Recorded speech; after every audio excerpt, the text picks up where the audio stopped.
Hello and welcome to another video where today I'll be giving you 5 tips to pass your AAT Level 3 Management Accounting Techniques, often shortened to MATTH exam. So just very quickly before we get started, if you're looking for another mock exam or revision session for this exam or any other AAT exams, head over to my website willwaldman.co.uk to find out more, and I'll also leave a link in the description of this video. Right then, let's get into it with tip number 1, getting comfortable with the format of the exam. So one of the best ways to reduce exam nerves is to know what you're up against, and a major part of that is knowing the format of the exam, including what you can expect to see on each task. Now, the MATTH exam consists of 6 tasks with a total of 120 marks on offer, and you'll have 2.5 hours to attempt them all. As is the same for all AAT exams, you'll need 70% in order to pass, meaning you'll need a minimum of 84 out of 120 to pass. Now let's have a look at what sort of tasks you can expect to see. So task 1 is worth 24 marks and covers the purpose and use of management accounting within organisations and techniques required for dealing with costs. I would say this is the most varied task in terms of what can appear, which coincides with the weaker performance. But typical tasks you may see are calculating job costs under prime, marginal and absorption costing, journal entries for labour or production, economic order quantity and reorder levels. Now task 2 is worth 24 marks and covers attributing costs by organisational requirements. Here I'd expect to see questions on allocation, apportionment or reapportionment, calculating overhead absorption rates, and whether the organisation has under or over absorbed overheads. It is also feasible to get some basic activity-based costing questions in this task, and if that is an area that you do struggle on, I have a full video on activity-based costing that I'll leave a link to in the description of this video. Now task 3 is worth 24 marks and covers management accounting techniques to support short-term decision making. Here, I'd expect to see tasks on break-even, margin of safety as either units or percentage, having to fill out a forecast profit or loss, and identifying cost behaviours, which may also include using the high-low method to calculate semi-variable costs. Now, task 4 is worth 16 marks and covers budgets and cash management. Here, I'd expect to see questions on cash flow forecasts, filling out operating statements, calculating working capital ratios, including trade receivable days, trade payable days, and inventory holding days. Task 5 is worth 16 marks and covers deviations from budgets and using spreadsheet techniques to provide management accounting information. So your first spreadsheet task.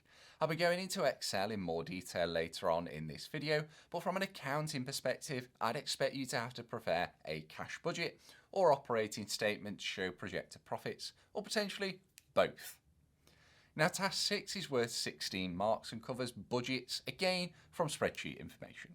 Here I'd expect you to see a flex budget, calculating variances, identifying whether they're significant, etc.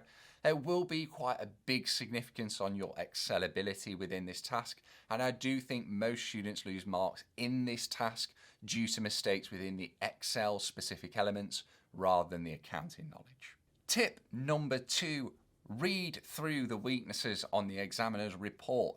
Now, still, not everyone is reading the examiner's report, which is so important. It is an insight to the mistakes that students are making on the exam task, so please do give it a read.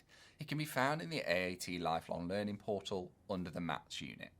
Now, I have picked out a couple of weaknesses on tasks where students have struggled the most, which are task 1 and 6. First, on task 1, it has been identified that students are struggling to record journal entries.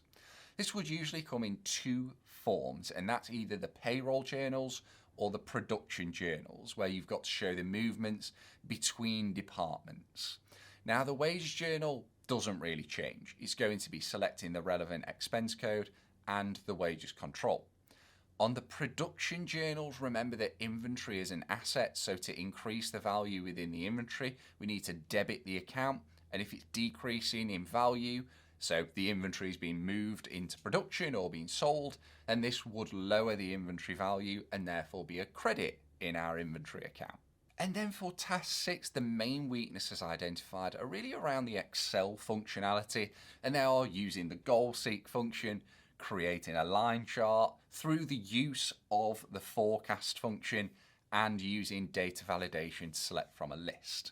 Now, none of these are specifically really hard, but I do think they're probably the most ignored when people are practicing this element of the exam, and that might be just due to a lack of examples within your resources. They are a set format, so once you can do 1 or 2, you are good to go for the real exam. Now that leads me nicely onto tip number 3, Excel. Now, tasks 5 and 6 in this exam are going to take place within Excel and are combined 32 marks, which equates to 27% of the exam. Now, just quickly, because one I get asked a lot is, no, you do not have to upload the Excel files. They'll open within the exam and they will be automatically saved within the task. So it's not a case of having to save them onto the desktop and upload them like what used to be a while ago. So what do you need to know Excel-wise? Well, AAT have provided a list of all the formulas that you can be tested on, and I've included a link in the description of this video to that list, and I'll also show it on screen now.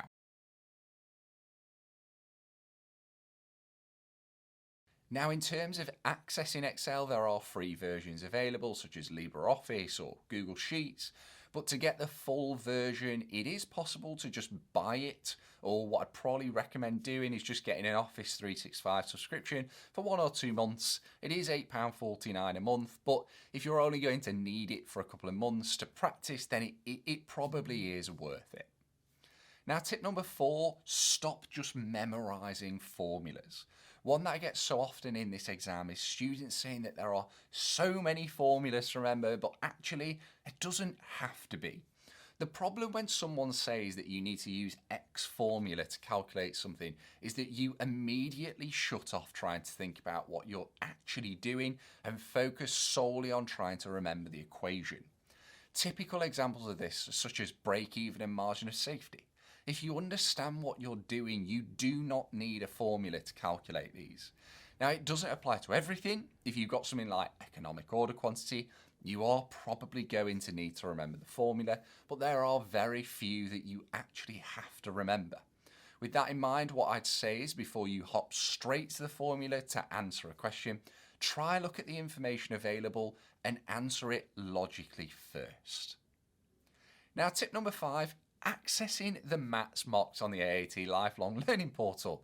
Now, if you can already do this, apologies, this last tip won't be that helpful, but also congratulations on accessing them because there's lots of students who can't, and straight away anyone with a Mac, you're out of luck. However, AAT will send out a PDF copy of the mock, but you need to email student support in order to do this. So let's cut out the middleman and instead you just download them. That way you don't have to wait. So to do that, if you look in the description of this video, I've left links to be able to download both mocks.